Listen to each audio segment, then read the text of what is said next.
Caos político en Estados Unidos, impacto en Ucrania, en el mercado y en las elecciones. Bueno, como ya sabemos, el presidente Joe Biden firmó un proyecto de ley de financiación provisional para evitar el cierre y mantener el gobierno abierto durante 45 días. Y este acuerdo dio lugar a un periodo bastante caótico que dejó en el aire una de las principales prioridades de la Casa Blanca, la ayuda para Ucrania. Lo que han hecho es aplazar el problema, ya que este acuerdo es provisional para 45 días, solo para 45 días. Por lo tanto, no resuelve el problema, sino que genera mucha incertidumbre, que es algo que precisamente odian los mercados. Y desde luego todo esto va a tener un gran impacto en las elecciones de Estados Unidos, en todo el proceso. Mirad, hace unos meses, 4 meses aproximadamente, ya pasamos por una situación similar. El gobierno tuvo que pedir un aumento del techo de deuda para evitar el cierre, y en aquel momento muchos republicanos sintieron que Kevin McCarthy, el líder de la mayoría republicana y presidente del Congreso, los traicionó.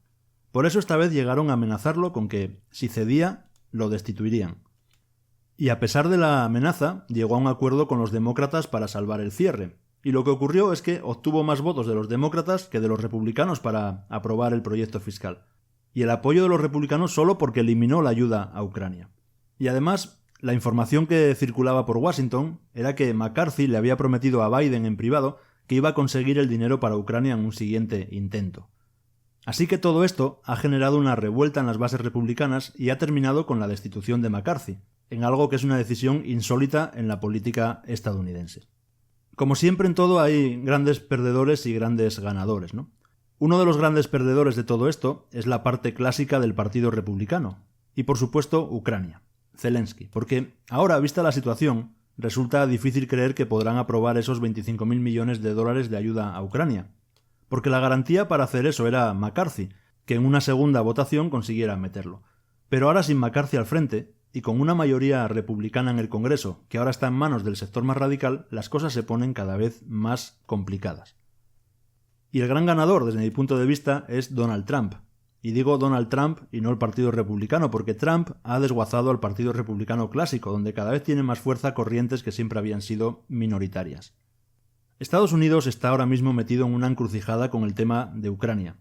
Han dedicado muchos esfuerzos, mucho dinero y han arriesgado mucho desde el punto de vista geopolítico metiéndose de lleno en la guerra de Ucrania. El problema está en que a pesar de la mayor ayuda enviada en material bélico y en dinero y de unas sanciones a Rusia que parecía que un país con esas sanciones debería colapsar, lo que ha ocurrido es que Ucrania se ha convertido en un pozo sin fondo para Estados Unidos. Pero un pozo sin fondo del que no te puedes ir así como así. No después de lo que ya has hecho, porque si te retiras ahora, sí, ante la opinión pública lo puedes hacer. Puedes decir que se acabó la ayuda con cualquier disculpa, que no era tu guerra, que solo estabas ayudando a un país, a Ucrania, pero que tú no has perdido nada porque no era tu guerra. Pero claro, eso puede servir ante tu opinión pública. Ante Rusia dejarás claro que ni con todas las sanciones ni con toda la ayuda combinada tuya y de los aliados eres capaz de sostener un conflicto como este, y estás lanzando una idea muy, pero que muy peligrosa. Pero claro, el problema es que la mayoría de los estadounidenses están hartos de la guerra de Ucrania. Durante la última visita de Zelensky a Washington, la cadena ABC realizó una encuesta, y esto no son medios contra la guerra de Ucrania o contra Ucrania, y esa encuesta dice que el 40% de los estadounidenses creen ahora que el país está pagando demasiado para mantener la guerra en Ucrania, y otro 20% dice que quizás están pagando demasiado. Así que, frente al entusiasmo inicial de la población, parece claro que los estadounidenses están perdiendo la paciencia con esta guerra.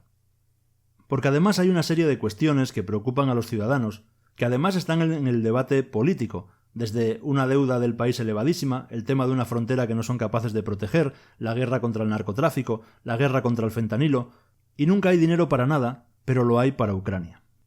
Y la gente empieza a pensar, ¿qué sentido tiene para Estados Unidos gastar todo ese dinero para proteger la frontera de Ucrania que está tan lejos? Y claro, es normal que se pregunten eso. El problema es que la pregunta no es correcta.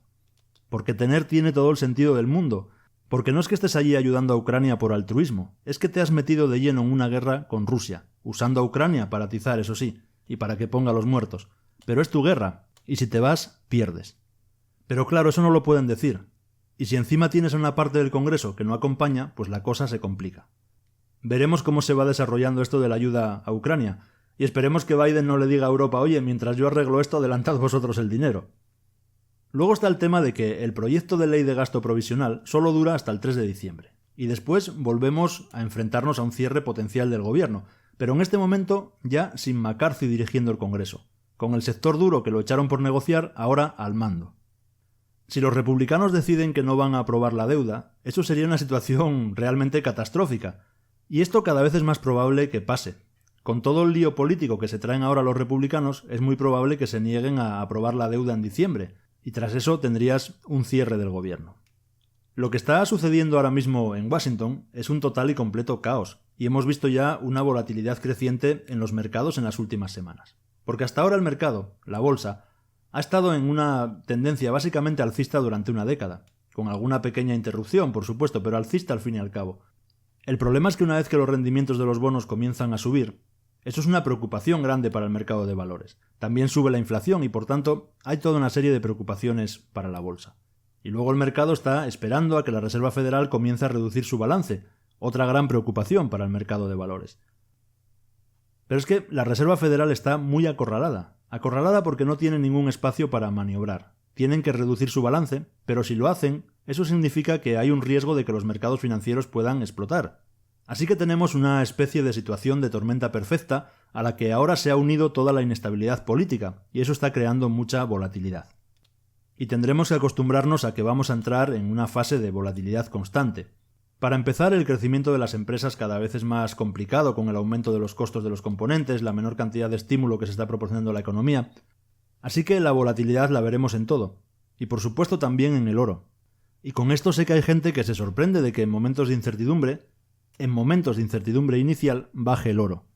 Lo he explicado en varios vídeos a lo largo del canal, pero bueno, quizás haga un nuevo vídeo explicando exclusivamente por qué la volatilidad en el mercado o incluso un crack bursátil puede hacer caer el oro a la misma velocidad que las acciones. De manera temporal, por supuesto. Pero en el momento del crack, el crack es para todo. Así que bueno, me lo apunto para un futuro vídeo. Como resumen, la situación por el momento es la siguiente. El presidente Biden, al firmar un proyecto de ley de financiación provisional, ha evitado temporalmente el cierre del gobierno, pero esto ha generado un periodo caótico, incluida la salida del líder republicano.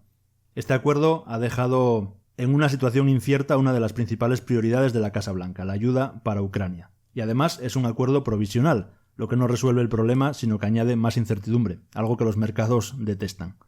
El impacto se reflejará en las elecciones de Estados Unidos, ya que el proceso político ha experimentado una serie de giros inesperados, como la destitución del líder republicano Kevin McCarthy después de llegar a un acuerdo con los demócratas para evitar el cierre, pero eliminando la ayuda a Ucrania, y además ha agitado las bases republicanas y polarizado aún más la política estadounidense. Un partido republicano clásico que ha sufrido una fractura profunda, mientras que el expresidente Trump ha emergido como un ganador de esta situación. Es alguien que además se crece en el caos, ¿no? Y para rematar, Estados Unidos se encuentra en una encrucijada geopolítica debido a su participación en la guerra de Ucrania, con la ayuda económica y las sanciones a Rusia como parte de su estrategia. Sin embargo, el cansancio de la guerra entre la opinión pública estadounidense y otras preocupaciones nacionales han aumentado la presión para reconsiderar esta ayuda a Ucrania. Y como no podía ser de otra forma, la incertidumbre política y económica en Washington se ha reflejado en los mercados, lo que ha llevado a una creciente volatilidad. Espero, como siempre, vuestros comentarios y nos vemos en un próximo vídeo. Un saludo.